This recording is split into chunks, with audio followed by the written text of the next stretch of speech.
Rhonda. I'd like to welcome everybody to our program tonight. DOI Cohen has been kind enough to put together a program on Yiddish civilization.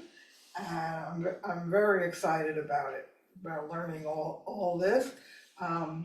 This is basically our last program, adult ed program of the year, except for we'll still have Torah study on Thursdays at noon. And I believe there's one more of the American Sign Language class in June. I just heard that the other day.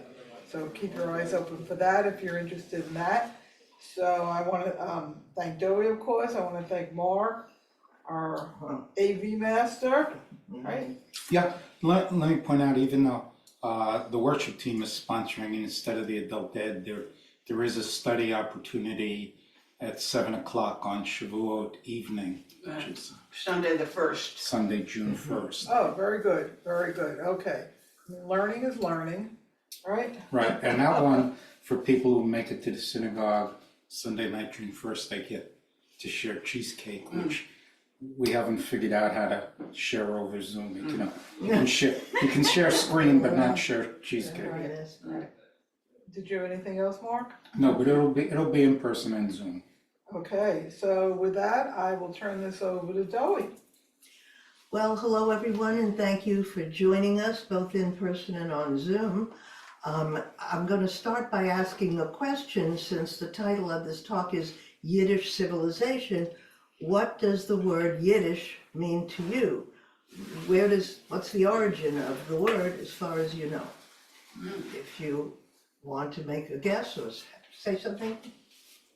Well, I think of it as the common language spoken among Jews in various countries in Europe. When different countries, they may have had different local languages, but Yiddish crossed those borders, and it's Germanic. It comes from German. Yes. And Hebrew. Yes. It's a combo. That's And it uses the Hebrew alphabet. all those things will soon be mentioned. But where do you think the word Yiddish comes from? Well, Yid means Jew. Yeah. Right, you got it. Yid means Jew in some language, I don't know where, but yeah. Right, and of course, it comes from the name of one of Jacob's sons, I believe, the fourth son, Judah. And that's why our religion is called Judaism and not Reubenism or Danism or some other thing. And we won't go into the whole reasons from the Torah as to why that's true. But anyway, okay. I should tell you that this class is based entirely on a book that came out in 2005 called Yiddish Civilization, The Rise and Fall of a Forgotten Nation by Paul Kruwacek.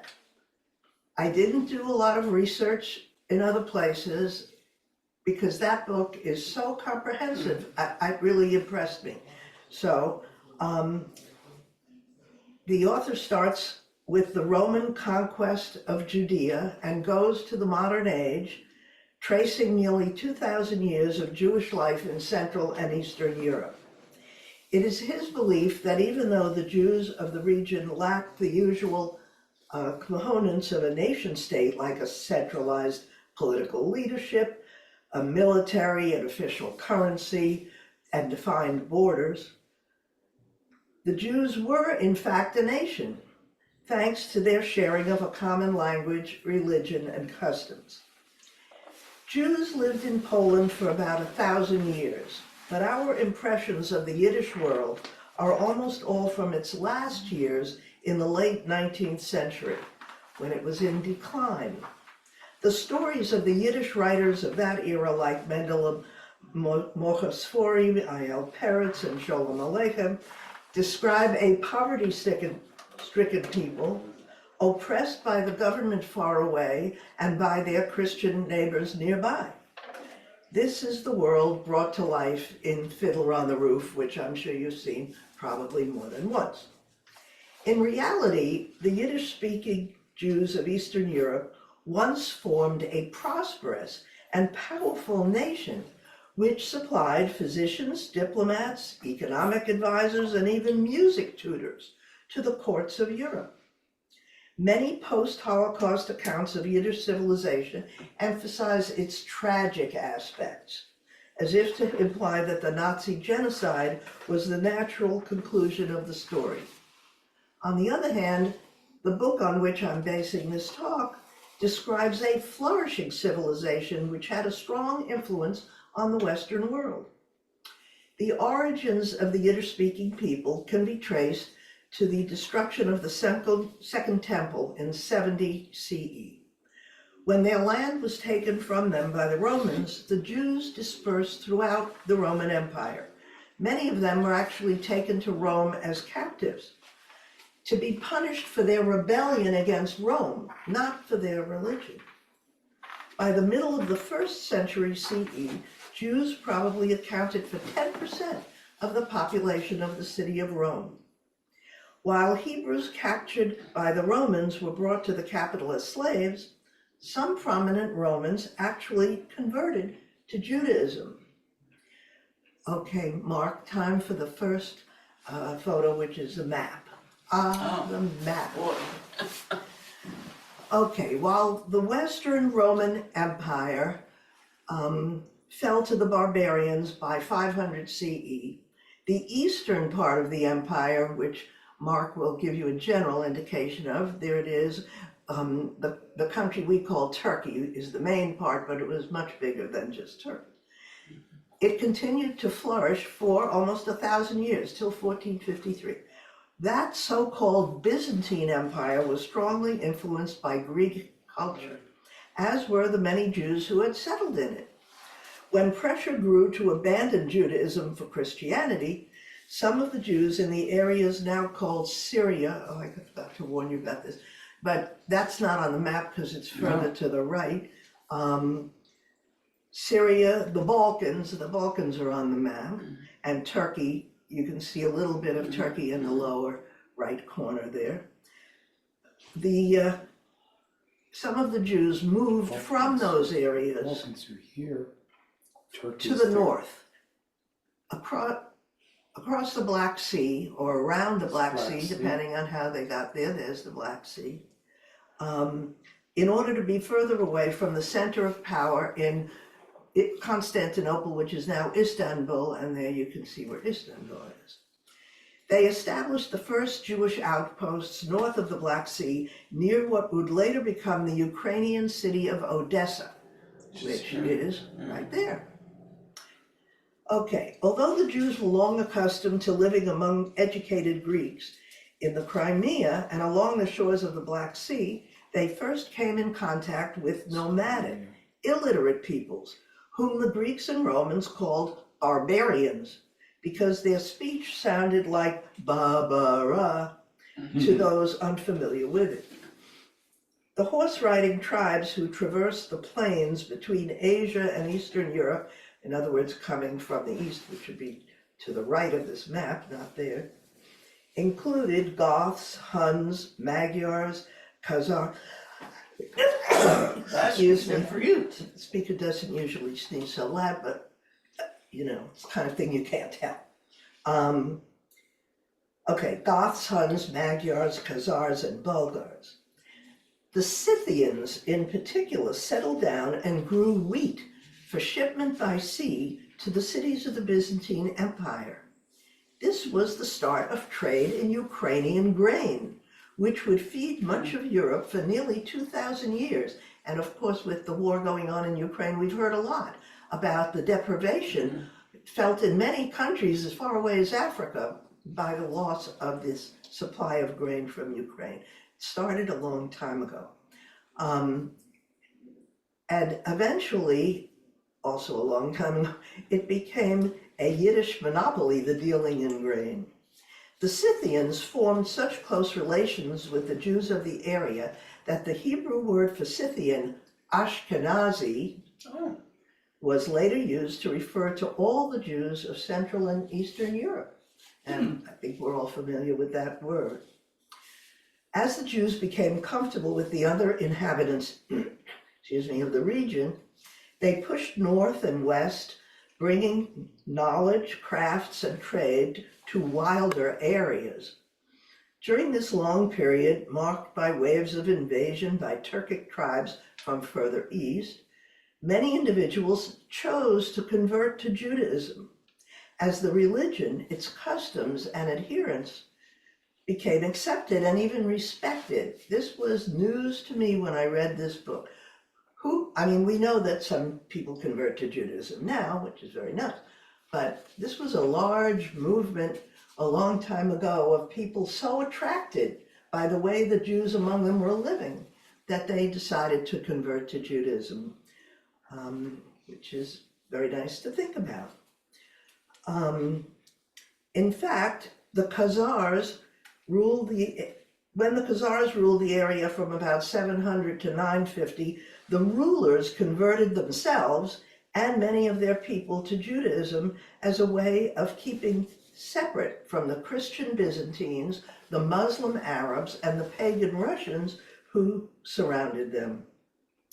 The next wave of invaders around the year 1000 were the Slavs, who came from the east and populated much of what is now Germany, Austria, the Czech and Slovak republics, which, there you go. Oh, yeah. There we go. Czech. The map very nicely Yeah, has some words on it. Right. We may not have thought of the Slavs as going that far west, but the Czechs and Slovaks are pretty much a Slavic people. And also the area, the former Yugoslavia, Bulgaria, Romania, Croatia, and that area a little bit to the south. Okay, so it's not news to us. Now that we hear that the Slavs came to those areas, we say, oh yes, that's our Slavic languages. But also, along with them, moved many Jews from the Crimea and the northern shores of the Black Sea, as well as others more recently converted to Judaism. Excuse me. Okay, you can stop sharing now, temporarily. On the other hand, the people who lived in the Jewish quarter of Kiev and in Poland around 800 were not Jews, the kind of Jews who believed that they belonged to a distinct national community, which had lost its homeland and awaited the coming of a Messiah who would lead them back to it. Rather, these were people who professed a love of Israel's God, respected the Torah, and observed many Jewish customs, but did not yet identify themselves as a people separate from their Christian, Muslim, or pagan neighbors. They often intermarried with their neighbors of various backgrounds who converted to Judaism. So probably none of us who consider ourselves Jews are pure-blooded, right? Undoubtedly, some of our ancestors originally came from some of these other groups. During the Middle Ages, the Catholic version of Christianity became so dominant in Western Europe that Jews were no longer considered Roman citizens of Jewish faith, but rather were seen as a separate people, the Jews. Being barred from full citizenship of the lands in which they lived, the Jews became stricter and more homogeneous in their own religious practice. Because the Jews had been rejected as true nationals of the kingdoms in which they lived, they felt free to resettle wherever they thought they could live more freely and prosperously. So many of them traveled north over the Alps to the Rhineland. The map will come back later so you can see the Rhineland. The Rhineland is in western Germany. And even northeast to a city called Regensburg in Bavaria. We'll point that out the next time the map appears. The Latin that they had spoken to communicate with their former neighbors now became Germanized, right? And sprinkled with their newly readopted Hebrew, forming the basis for the Yiddish language. For example, the girl's name that was common in Italy, Gentile, became Yentl. Who knew? And the Latin verb for bless, benedicere, became bention. The free movement of Jews was an exception in the early Middle Ages, when serfs were bound to the land and feudalism gave everyone a fixed place in society. Since neither Jews nor Gypsies were part of the feudal system, they could travel. And they were in demand all over the place as tailors, peddlers, musicians, handymen, and bookkeepers. Although Jews, like Christians, were prohibited from charging interest to their co-religionists, no one prevented them from doing it across religious lines. And Jews could much more easily keep accounts. This I found fascinating, because they used the Arabic system of numbers, which they had learned from the Muslims among whom they had lived, whereas the church prohibited Christians from using anything but Roman numerals for centuries. Can you imagine doing arithmetic with Roman numerals? Oh. At the same time, Christians began to become artisans and merchants themselves and considered the Jews rivals. A crisis within the Catholic Church caused the common people to become more pious as well as more violent. The church leaders encouraged them to direct their aggression away from each other and toward the Muslims as well as the Jews, both of whom were considered infidels by the Christians. Can I stop 1 second? Sure. Why was it that the Jews and the Gypsies weren't part of the feudal system? How did they not get caught up in that? A good question, about which I can only guess at the answer, so I really don't know. Maybe because they were moving around a lot even before the Middle Ages. And feudal, of course, is a land-based system. I think there was also a religious portion of it where the feudal system was based on the church, right? The higher up, the kings were blessed by God, right? And then the lords that he did, right? And then they had the serfs, which are so because the Jews and the Gypsies were not considered full citizens, they were left out as well from that. Thank you. Good point. And then the craftsmen all belonged to guilds, and Right. Jews weren't allowed because you're gonna take a job away from someone else to give it to a Jew? No. Right. That started obviously a long time ago. Okay. The result of these anti-Semitic attacks was that some Jews moved eastward to Poland. You can see that one of the themes of Yiddish civilization is constant motion. Moving, yeah. After the year 1000, there was a general eastward movement of Germans from the Rhineland, Christians as well as Jews, who were attracted by available land and opportunities for trade, and propelled by a growing population and the same spirit that motivated American pioneers to move westward. These were people moving eastward, but for the same reasons.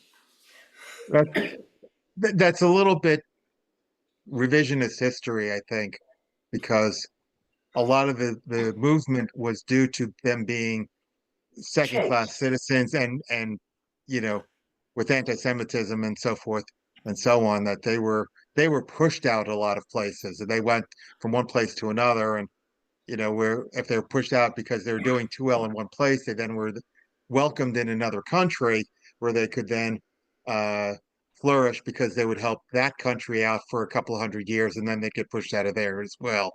So Absolutely. it wasn't because they weren't. It wasn't because they were nomads to begin with. They didn't No. really want to be nomads. That's everything you say, of course, is true and very helpful, and I appreciate your adding to this discussion. Okay. The Jewish settlers were surprised to find that some of the inhabitants of the Slav lands they encountered claimed to be Jews themselves, although they were ignorant of the practices and traditions of their Western European brethren. These were the descendants of the mixed group whose ancestors had settled near the Black Sea many years before that we mentioned. Finally, two branches of the Jewish diaspora had come together, and Yiddish civilization grew from that union. Now it's time for the map again.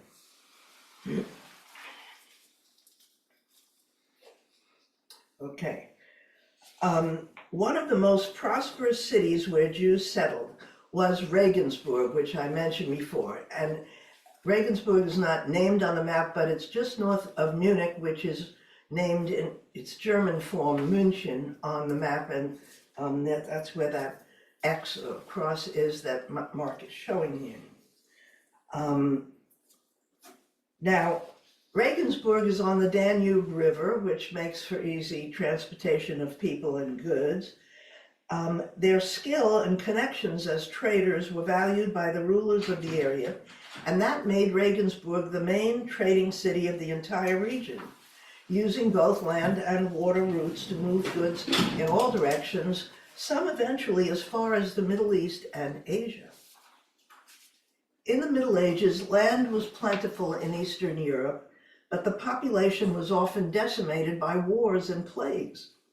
For the many rulers of the area, power was determined by control over people who would cultivate their land, rather than by the ownership of the land itself.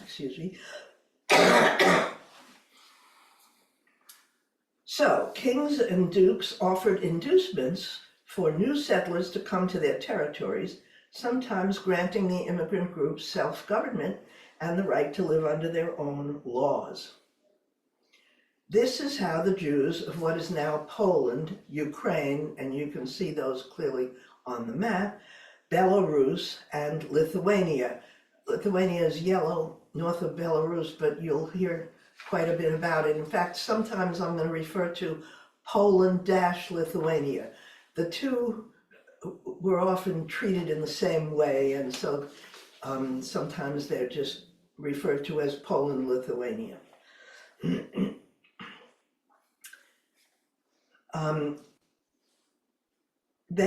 The Jews of this area acquired the legal basis for Yiddish civilization, which developed from the 13th through the 18th centuries. Regensburg became the gateway to the untamed East, as in this country the pioneers were going to the untamed West, for the Jews of Western Europe, and it's likely that the Yiddish language first developed in such frontier towns where the mixed Jewish, Germanic, Slavic language and culture became the foundation of the Yiddish civilization.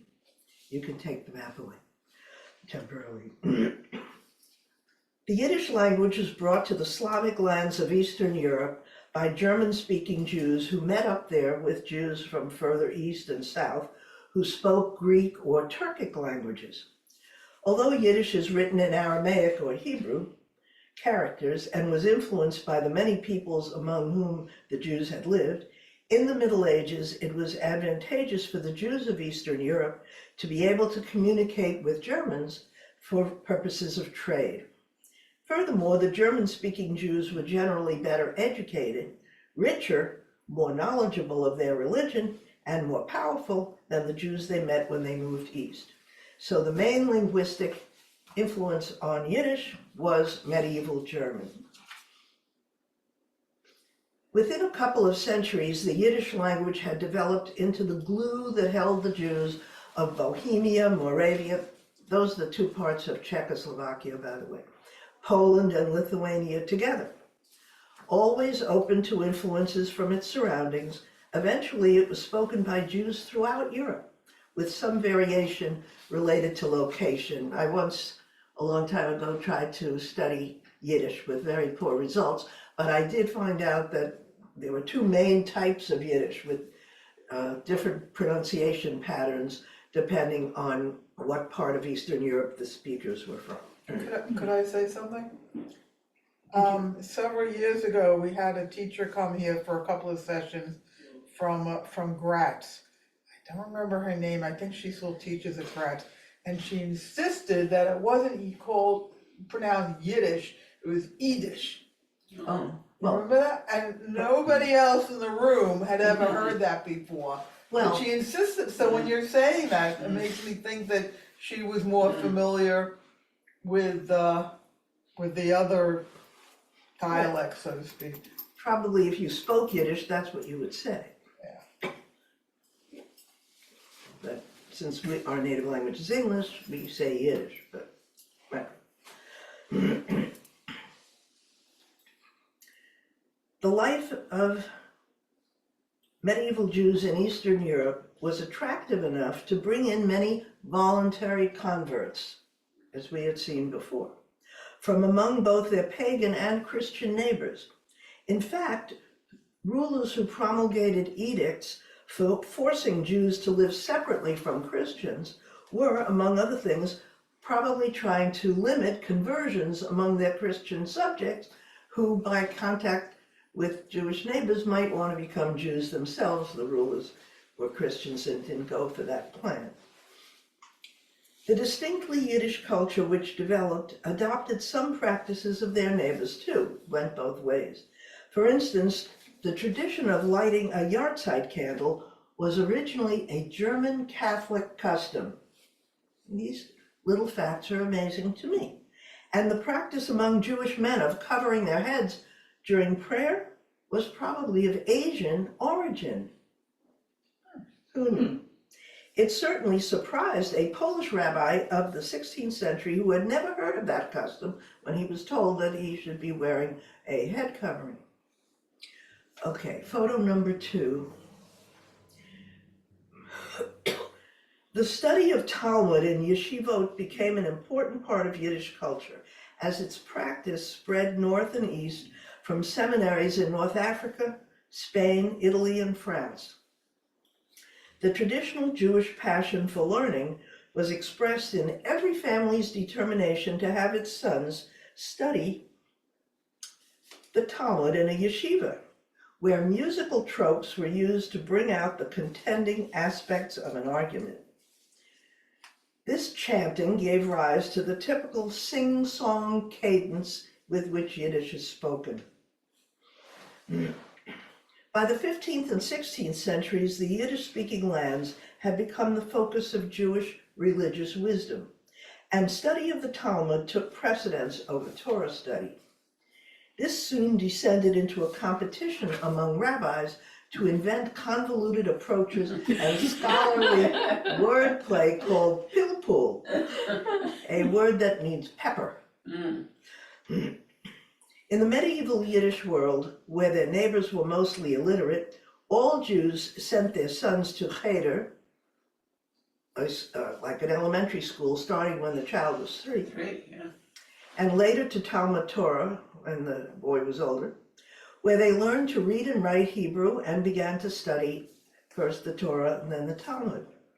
Later, literacy in Yiddish was taught, as well as arithmetic and geography, resulting in the opportunity for even a poor boy who was intelligent and diligent to become a rabbi, thus reflecting the Jewish respect for education, which has benefited us through the present day. You can stop sharing while I blow my nose. Joey, do you need some water? I have water, Okay, thank you. sure. I It's didn't so expect- interesting. I didn't expect to be allergic to something in the room, which I'm not usually. What were you gonna say? It's interesting that there was the blend from the Ladino, well, you haven't spoken about it, but in some of those southern areas where it was more of a Ladino culture that took on the southern than the Yiddish, but it seemed to have been pretty fluid. I'm not even gonna mention Ladino, but you're absolutely right. That was the counterpart of Yiddish in the Sephardic lands around the Mediterranean. Absolutely true. Okay, whereas in the Christian medieval economy, the rich lived off the hard work of the poor. On the contrary, in the economy of the Yiddish world, wealth trickled down. For example, a rich trader paid the kosher butcher and the tailor. Even where Jews could own land, they hesitated to do so because of their history of being forced to move frequently, as you mentioned. On the other hand, Christians found that the economy in general declined after the Jews had left an area because their contributions to trade and manufacturing were valuable to everyone. So they were often urged to come back a few years later. This movement was not very difficult because the expelled Jews had usually settled not far from the city that had driven them out. And this actually is the story of my own ancestors. For example, when the Jews were expelled from Nuremberg, Germany, which is where all my ancestors came from, in 1499, many of them moved to Fürth, F-U with an umlaut, R-T, Fürth. German is tricky to pronounce, which is only 4.5 miles away. They didn't have to move far when they were allowed to return to Nuremberg in the early 19th century when Napoleon came along and made many changes for all the people of the area. And by the way, Henry Kissinger's family, who had moved to Fürth, stayed in Fürth until they moved to Manhattan in the late 1930s. My uncle went to school with Henry Kissinger. In the Yiddish lands, the Jews were considered a separate estate. Now, this is something that one of your questions pertained to earlier. Like the nobles, the clergy, the bourgeoisie, and the peasants. They were expected to administer their own affairs, so each town had its own kehillah and various functionaries to supervise everything from tax collection to cemetery maintenance. Well, there'll be another slide when Mark gets his drink. You want the next one? Okay, slide 3, photo number 3. These positions were reserved for the wealthiest Jews. There's an example of a scholar for sure, probably a scribe. Yeah. These wealthy Jews from the most learned families were rarely equipped to run a government efficiently, and so the government was not run efficiently, but everyone respected their leaders. By the early 1500s, there were 3 or 4 annual or semi-annual conventions of Kehillah leaders, each covering a large section of the Yiddish world. These councils of the lands, and in Hebrew the word for council is va'ad, you may have heard, met when and where great trading fairs were held, and they dealt with matters ranging from property disputes to dress codes. Their rulings were followed by all Jews in their region, and they also represented the Jews to their secular rulers, so they were the closest thing the Yiddish world had to a government. Okay, you can stop sharing the scholar. While, whatever, thank you. While the religious wars that began after the start of the Protestant Reformation in 1517 caused general chaos and death, economic depression in Western Europe drove more Jews eastward to join the thriving Jewish communities in such cities as Krakow, Vilna, Lvov, and Prague. You'll see them again when the map shows up again. In Poland, the Jews made up nearly half the population of the city by the mid-16th century. By the late 16th century, 3/4 of the world's Jews lived in Poland, Lithuania. And in the more modern period, I'm not talking about right now, 10% of the population of Poland was Jewish, making the Jews the largest of Poland's minorities. The 1897 census of Vilna, capital of Lithuania, also called Vilnius, had a nickname, the city had the nickname the Jerusalem of Lithuania. That census in the late 19th century listed 41% of the population as Jewish. I mean, even New York City, at the height of the Jewish settlement there, had 25% Jews. 41% is quite a lot. Before the First World War, there were 11 to 13 million Yiddish speakers in the world. During the 16th century, now we're back to 1700, the influence of the Renaissance began to be felt among the Jews of Central and Eastern Europe. As a result, they began studying science and philosophy in addition to the Torah, to the chagrin of their traditional leaders. The spread of the printing press to Eastern Europe around the same time made it possible to print books in Yiddish and Hebrew. The most popular of these works were the writings of Maimonides, But most rabbis were sure that the study of such philosophical works, as well as of sciences, arts, astronomy, and medicine, was incompatible with religious belief. Nevertheless, a Jewish intellectual renaissance took root, especially in Prague and Krakow, and from there it spread throughout the Yiddish world. Rabbi Moses Isserles lived in Krakow, near where Copernicus had recently theorized that the Earth was not the center of the universe.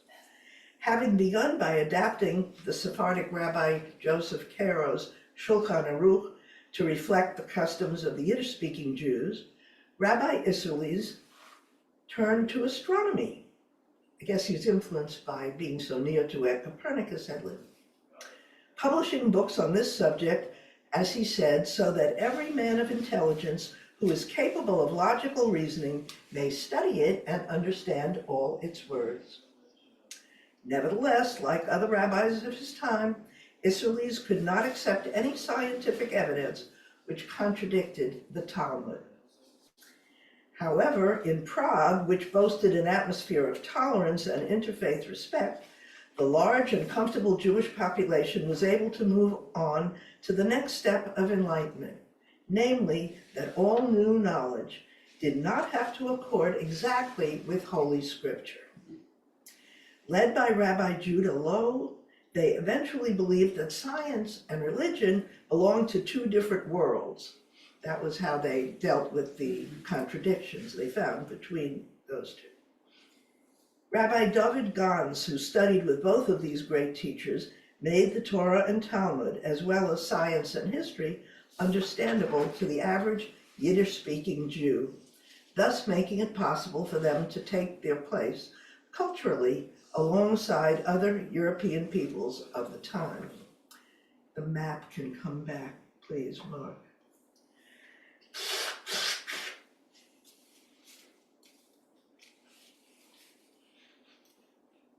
The Protestant Reformation and the wars that followed it had the advantage for the Jews of Western Europe of turning the enmity of the Christians against each other and less against the Jews. Of course, it's true that the founder of the Reformation, Martin Luther, was a notorious anti-Semite. This resulted in some Yiddish communities actually moving back west from Poland, Lithuania into Bohemia, Germany, and even France. So Bohemia is where it says Czech Republic, Germany is pink, and France, it can't be seen because it's to the left. I think a little green spot represents France over there. There, the best Yiddish businessmen supplied armies with money and goods, often becoming court Jews to the rulers of the various principalities where they served as diplomats, industrialists, and bankers.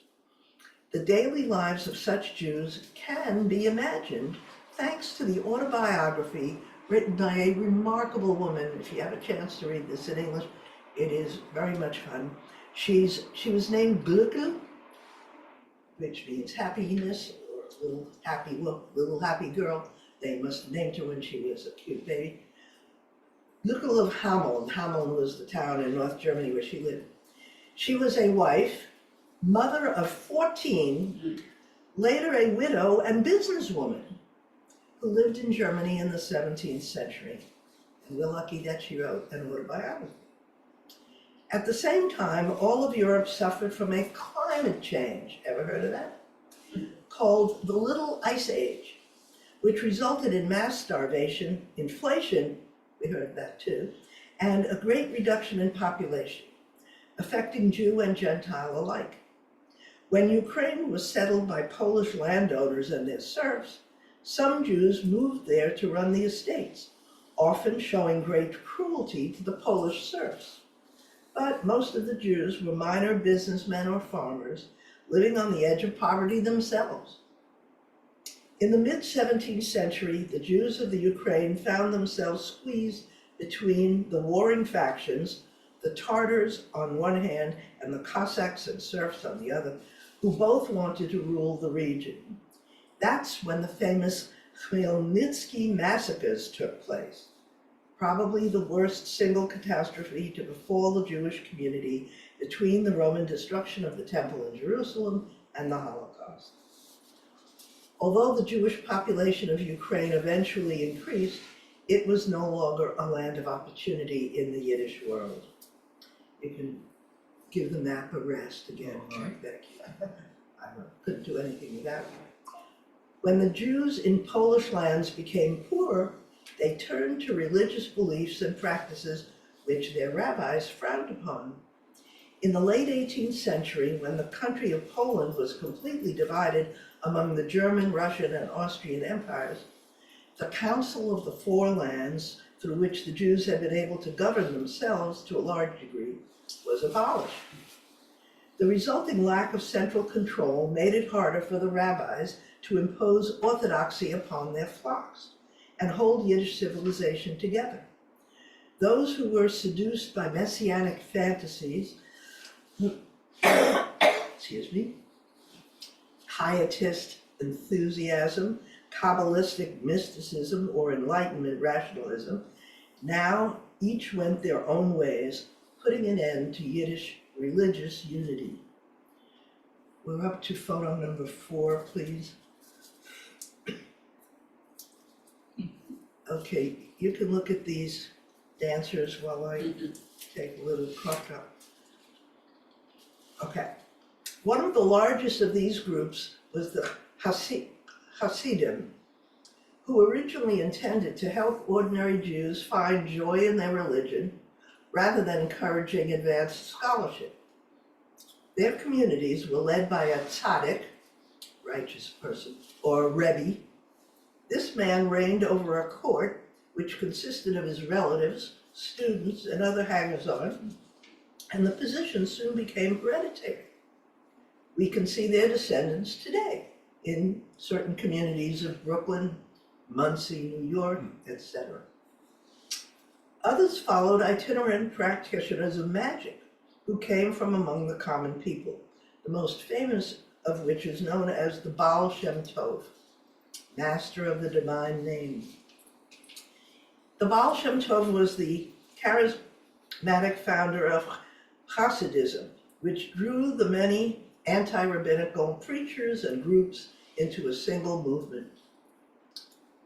By the beginning of the 19th century, the majority of Eastern European Jews followed the Hasidic way of life. Led by various rebbes in an atmosphere of otherworldliness which did not help them adjust to modern life. But Yiddish civilization was no longer culturally unified either. The northern and western areas were more influenced by German and intellectual leaders based in Vilna and known as Litvaks, and in contrast to the Polacks, who were more influenced by Slavic and Eastern contacts and followed the Hasidic tzaddikim. Photo number 5, please. My grandfather always called my grandmother a Litvak. Yes, a lot of people use the term Litvak or Polak as an insult, Yeah. right? But if you belong to that group, it was a sign of pride in your heritage. And Litvak is from the word Latvia. I mean, it's from Latvia and Lithuania, Polak from Poland. Now, I couldn't find a picture of the Vilna Gaon, but I found a picture of a statue of him. The ascetic Vilna Gaon, whose real name was Elijah ben Solomon Zalman, lived through most of the 1700s, is recognized as the founder of modern Jewish orthodoxy. He led the anti-Hasidic faction called the Mitnagedim, or opposers, in a severe campaign against the less educated pietists involving excommunication and even fistfights. You know, the Jews always have trouble getting along with each other. Where there are 3 Jews, there are 4 opinions. Right. After the death of the Vilna Gaon, a network of seminaries, the word Gaon means a genius or the leader of a Talmud Torah or seminary. After his death, a network of seminaries was established to teach Torah in a way that could be understood by average Jews, thus creating an alternative to Hasidism for the ordinary people of the Yiddish lands. Nevertheless, the gulf between the emotionalism of the Hasidim, and the more intellectual approach of the opposers was never bridged, and neither group was equipped to lead the Yiddish speakers into the age of modernity. Photo number 6, please, Mark. There he is. That task was attempted instead by the Jews of Germany and Austria, who were influenced by the Enlightenment, called the Haskalah in Hebrew, and led by Moses Mendelssohn, whose picture you see. He also lived during almost all of the 1700s. Deeply religious, yet at the same time a keen observer of science and industry, he welcomed the new while recognizing its risks.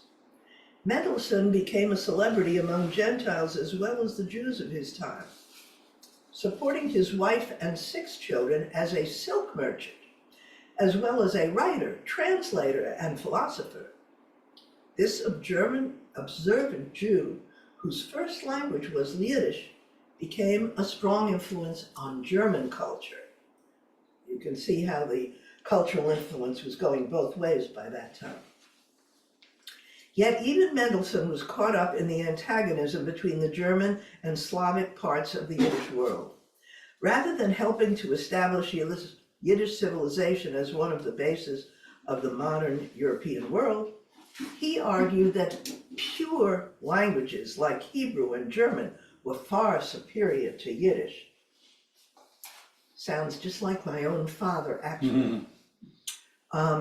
Although he did not encourage assimilation and remained a devoted Jew all his life, his attitude eventually resulted in many German Jews thinking of themselves as Germans first and Jews second, or not at all.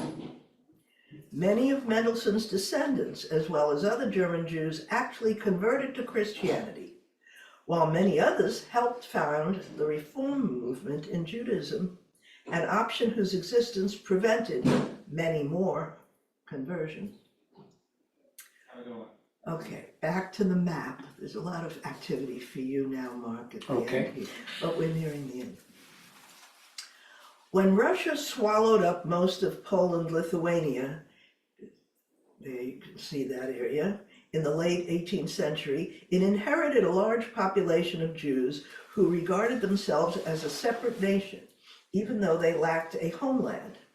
This offended the czars, who tried in various ways to solve what they considered their Jewish problem. We heard that phrase in later times as well. First, they confined the Yiddish speakers to an area called the Pale of Settlement, which, Mark is showing you on the map the general area of the Pale of Settlement. They forbade the Jews from moving further east into the heartland of Russia. Then an order passed in 1804 made the Jews move from the countryside to the towns and cities. As a result, by 1882, over a third of the population of Warsaw was Jewish. Just incredible. And many of the urban Jews were impoverished, making them easy recruits for the socialist and communist movements of that time. Although early marriage and the wearing of sidelocks were forbidden, and Jewish children were forced to learn Russian, the Jews stubbornly refused to assimilate into Russian society. Tsar Nicholas I conscripted Jewish boys for 25 years of military service. Can't imagine that many of them survived. An attempt at mass re-education, which resulted in the deaths of thousands. The next Tsar, Alexander II, took a different approach, exempting from military service those Jews who had a Russian education. He encouraged Jews who were willing to give up their Yiddish culture and heritage to participate in the country's industrial, intellectual, and cultural life. This set the stage for the acceptance of the Haskalah, the Yiddish version of the word for enlightenment. Photo number 7, which I think is the last. Oh, yes. The writers who revived Yiddish literature, believed that Yiddish was a deficient language for the expression of their high-flown thoughts, and they would have preferred to write in Hebrew or Polish. But ordinary Jews could not understand those languages. So writers like Mendel Amoikas Foreign, which means Mendel the book peddler, whose real name was Shalom Abramovich, Isaac Leib Peretz, and Sholem Aleichem, whose statue you see over there, they created a common literary Yiddish to replace the many dialects that were spoken in Eastern Europe. So embarrassed were they to be writing in such a lowly language as Yiddish that many of them used pseudonyms. Sholem Aleichem's real name was Shalom Rabinovich. The principal goal of these enlightened writers was to encourage their Jewish brethren to give up their traditionalism and enter the modern world. To accomplish this, they used a lot of ridicule and satire. Nevertheless, this literature became very popular among the Yiddish speakers who enjoyed fiction which depicted their poor lives accurately in their own language. You can stop sharing. Thank you. When the reformist Tsar Alexander II was assassinated in 1881, a tidal wave of anti-Semitism overtook Russia. The Jews were more... Is someone trying to talk? No, it's people in the hall. I'm gonna shut the door. Okay, thank you. The Jews were more hated than before because now some of them had risen above the lowest rungs of society. Terrible pogroms took place throughout the Pale of Settlement, and even more repressive regulations against the Jews were put into effect. These threats to the Yiddish presence in Russia were met by three distinct reactions. Some Jews continued to live by the old traditions in the shtetl, praying for the coming of the Messiah. Others accepted the reality of anti-Semitism by emigrating to freer lands or joining the growing Zionist movement. For the first wave of Zionists, emigration to Israel represented a break with Yiddish culture, which to them was linked with poverty, powerlessness, and shame. These feelings were to be overcome by physical labor, especially in agriculture, in the land that we now call Israel, and the replacement of Yiddish by modern Hebrew as an everyday language that was started in the late 19th century in what was then Palestine, the area that became Israel. The third group stayed to fight through new political organizations for recognition of the Yiddish-speaking Jews as one of Europe's peoples, with the same rights as Poles, Hungarians, etc. Among this group, quite a few were attracted by socialism or communism, whose principle of equality goes well with traditional Jewish values. Some of these played leading roles in the politics of the left, including Trotsky, whose real name was Lev Davidovich Bronstein, and Rosa Luxemburg. The secularists among these trusted that anti-Semitism would end when their utopia was established, their version of the Messianic age. But the Yiddish writers and thinkers who had tried to bring their co-religionists into the modern world established a Jewish brand of socialism called the Bund, based in Vilna, but organizing Jewish workers in Poland and Russia as well as Lithuania. In addition to trying to improve working conditions, the Bund worked to earn recognition for Yiddish as a legitimate language and for its speakers as a distinct European nationality. They fought not only against the imperial powers who ruled them, but also against the Zionists, who looked down on Yiddish in their attempt to revive Hebrew as the language of the Jews.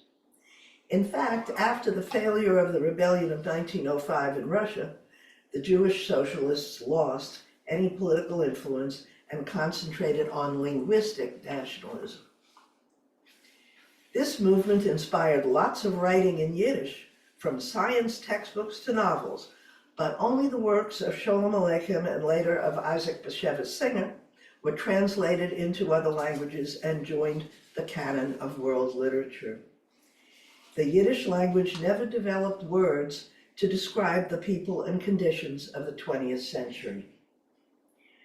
During and after World War I, armies of many nations brought death and destruction to the Yiddish lands. The treaties of Versailles dismembered the multinational empires of Eastern and Central Europe and led to World War II and the Holocaust. The Jews in the second group that I mentioned, those who left the Yiddish lands, ended up in Western Europe, South America, Canada, South Africa, Australia, New Zealand, but mostly in the United States. It was a Jew named Albert Balin who became the director of Hapag. That is an acronym, HAPAG with capital letters, that stands for words that mean the Hamburg America Shipping Company or something to that effect. He made it the largest shipping company in the world at that time, at the turn of the 20th century, and enabled hundreds of thousands of Yiddish speakers to afford the passage from Hamburg to New York between 1881 and 1914. He even built an emigrant city, as he called it, where passengers could wait to board the ships while eating kosher food and attending synagogue services in Hamburg. Think of all the people he saved from the Holocaust, and he didn't know it was coming. The emigrants generally stuck together, whether in London's East End or New York's Lower East Side, continuing to speak Yiddish among themselves and with their tailors, fishmongers, bakers, etc. They managed to maintain the old language for a generation or two before moving to the suburbs and becoming more assimilated. In New York, Yiddish music, theater, and literature flourished for a while at the beginning of the 20th century. And some aspects of Yiddish civilization became part of American culture through the songs of Irving Berlin, the movies of the Warner Brothers, and the novels of Philip Roth, just for a few examples. Recently, a few Yiddish words are even used by non-Jewish Americans. Examples: chutzpah, tchotchke, klutz, schmooze, mensch. I'm sure you could add many others. Thank you very much for your attention. Thank you, Joe. And if you have any questions or you want to add something, we'd be glad to hear from you, whether you're in person or on Zoom. My grandparents came right in that era that you cited from late 1800s, early 1900s. 2 million. Okay, so the grandparents were not alone, right? Had coworkers who knew some of the Yiddish curse words, and I said, do you know what that means? And they said, well, it means you're a jerk. Well, a little more than that. Very cute. And what's interesting and what I didn't realize, having sort of grown up with the Yiddish culture, or my grandparents speaking Yiddish, was how much more of a civilization it was. That it wasn't just this loosely developed, language in their own communication, but that it was more involved in that. Right. That's what I found so fascinating when I read this book. And the other thing, which I'd already mentioned, the fact that it was so attractive that other people in areas that the Jews moved to converted to Judaism because they saw a way of life that they would like to join. That was amazing. You talked sometimes earlier about how in some areas like Poland, the Jews were at 10%, and even in cities like Vilnius, they were much larger. What's amazing is in Germany, there never were a lot of Jews in Germany. That's right. I don't know the exact percentage, but much I think smaller. it never got up to 2%, I don't think. Which it is in the United States now. Yeah. So my grandparents also came, like Lois said, and I think a lot of it also was because of the army draft. Oh, You know, when you had the young men, you got them, trying to get them out of the country. Mark and I also had, seen a webinar about what life was like in the Pale of Settlement. And, they had very strict rules, and the Jews didn't have as much freedom as they used to anymore when they were lived there. Very strict rules about how a town would be set up. Remember this, Mark? Well, it's talking about the concept of the shtetl. Yeah, it was, And- what was the shtetl? So it would be like near a river, and the church would be on the hill, the church was, in a high position. Had to be in a high position, There'd be- synagogue had to be in a lower position. Right, there'd be a market area, and the Jewish merchants, whatnot, lived in houses surrounding the market area, and some of these still exist, I don't know if there's any Jews left in any of them. And they have market day a couple times a week or a month or whatever, but, you know, they had to follow a lot of rules then, they didn't have the freedom that they used to have, but the government said they liked having the Jewish people there because of all the business and the trade that they brought to the area. Yeah, I guess it was an ambivalent attitude that the general population had toward the Jews. Did you say it was population at 2%? Are you saying in Germany, are you saying at the time of World War II? Yeah, it was less than, it was small. Oh my God. There weren't, I really should Google that, but it's somewhere a very small number. Among them were my parents and all my relatives. My father traced my family history to the 13th century in the Rhineland and the movement of, including one branch that moved to Italy for a while, but mostly within the German states that became Germany in 1871. But they were among those who were expelled from Nuremberg in 1499. Some went to Fürth, but others went to a town called Ulfeld, Augsburg. I have a great-grandmother, my father's grandmother, so it's my great-grand, died during the Holocaust in Augsburg, which is in that same area of Bavaria. And the story is heartrending, but she was, okay, her name was Bertha in German, and she had married my great-grandfather. They had 2 daughters. One of the daughters was my grandmother, Greta. I was named after her because Greta is Margaret, that's my middle name. Anyway, her other daughter died during the influenza epidemic of 1918. Both of them had married Jewish men in Nuremberg. And this was very common at the time. The family owned one big house. And I know the address, Gleichspurstraße 13, because our father told this to us. My sister and brother remember it as well as I. That house was destroyed by the Allies during World War II, and when I went there, there was it was like a branch of Voice of America. It was called an America House, propaganda for the Allies. Anyway, in that place. But my mother's house on Emilienstraße, so I still stood in 1997, I think it was. I took my nephew and my daughter and we visited my mother's old house. Anyway,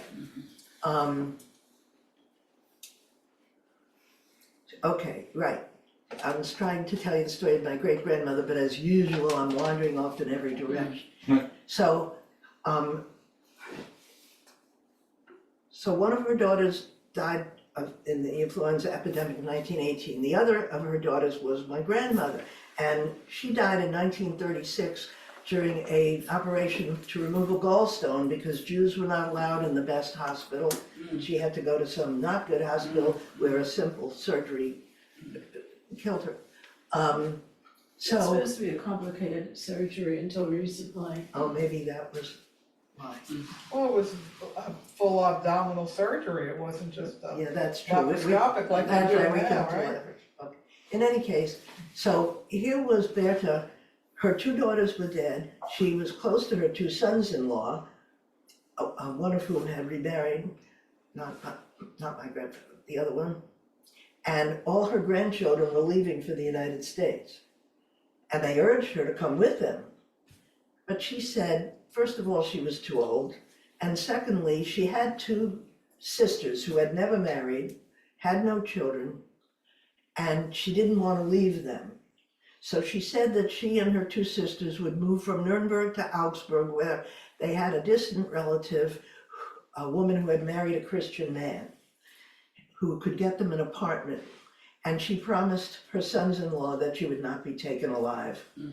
And in July 1942, when the Nazis came to Augsburg and told all the Jews to appear at the railroad station on the next morning, she closed all the windows, turned on the gas, and she and her sisters died Wow. before they could be captured. Oh, my God. But before she did that, she wrote a letter to her descendants. And of course, after September 1st, 1939, when World War II began, there was no communication between the United States and Germany. So she didn't know that I had been born, and two of my cousins had already been born. She didn't know how her descendants were faring in the United States, if they were still there. She knew nothing. But she wrote this letter, at the end of which I should have memorized her beautiful words. My father translated it into English, and I have lots of copies of it, and my grandchildren have certainly seen it. I hope that the younger generation will sometimes remember the older generations who always tried to do the right thing and to live decent lives as best we could. Ah. Just beautiful. Beautiful. Mm. I think I'm going to correct myself. So the number of Jews living in Germany in the 30s was about 500,000, which was less than 1%. Oh, Oh, wow. wow, even less.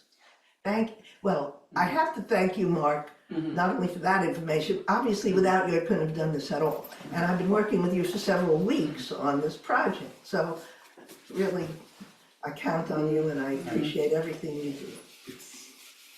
It's a pleasure. Yes, Faye. Well, thank you. I have to run, but Oh, thank you. It was very interesting. I might give you a call and ask you a couple more questions. Oh. okay, I hope I could answer them. But Nice- thank you nice for to see coming. you. Nice to see you. Good to see you. Good to see you. Absolutely, care. yes, take care of yourself. So, Brandon had a friend whose family spoke Yiddish, and their whole family spoke Yiddish. They went to a Yiddish camp over the summer, that there was trying to be this revival of Yiddish culture, which was really interesting. Well, there is a Yiddish museum in Western Massachusetts that I've been to with a group from my old temple. And it's very nice. I mean, this was like 20 years ago, so I don't know how it is right now. But they had guest speakers and they would put on Yiddish plays that were similar to ones that had been done 100 years before.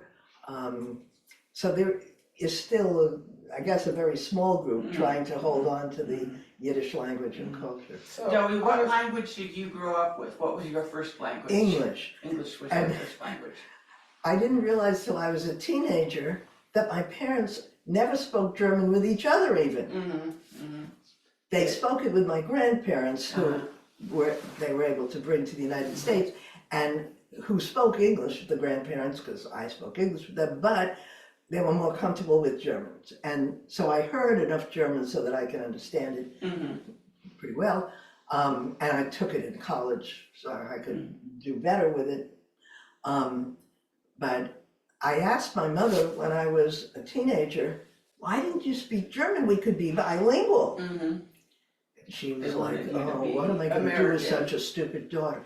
She didn't say that, but you know, you could see from her face, that's what she said, try to remember that when you children were growing up, we were at war with Germany.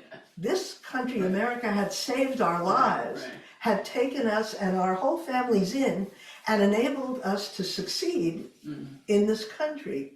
We are very grateful to it, and we certainly were not going to be speaking the language of their enemies that they were fighting against. So I began to understand why they weren't speaking German at home.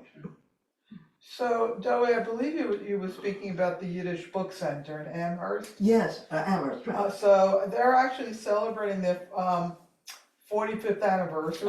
Oh. Aaron Lansky is retiring, the Ah, founder. okay. And I don't know if you've ever read his book. It was the very first one One Jewish community. in Philadelphia, his story. And Fantastic. I've always thought it would be wonderful if we could do a trip up there. It's pretty far, from Poughkeepsie, it's not so far. Right, it was 2 From hours. here, yeah. From here, Six Yeah, I mean, if hours. people really Oh, you- expressed interest, I volunteered to do Adult Ed again next year.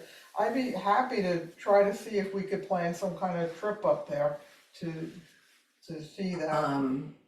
I don't know if this is practical, but it's still a long trip. I know there's a train, an Amtrak train called the Vermonter that stops in Springfield, Mass, but then you'd need transportation to the museum, so I don't have any ideas of how to get there. Would also probably be an overnight trip. Yeah, Oh, yeah. right, sure, yeah. Right. But I mean, if people were interested, Yeah. we'd plan a trip. Yes, and they have something called Yidstock every year, where it's a weekend, and it's lots of music and klezmer music and I mean, that's kind of part of the civilization too, it was Yeah, the the music. itinerant musicians that were from town to town. So, I was trying That to was keep this interesting. down to an hour, which I succeeded in that's doing. fine, that's, Yeah. Obviously, so there's even, much more. it's even fuller, which is great. Right, that's true, there's a lot more that could be Yeah. said, for sure. But how Aaron Lansky, how they saved all these books that people were throwing out. They literally did That's right. dumpster diving and pulled and saved all these Yiddish books, because there was a tremendous amount of literature. Right, And they have college students or adults too that work as interns there and translate things, and a lot of it's online now too. You can look at it gave me the their, impression when I was there a long time ago, I mean, very well organized place, certainly very neat, clean, attractive, and expansive, like with rooms for meetings and different things. But I haven't kept up with it. Outwitting History, yeah, that's it. That's a great book. So, Dowie, it was wonderful. Thank you. Thank you to my loyal friends.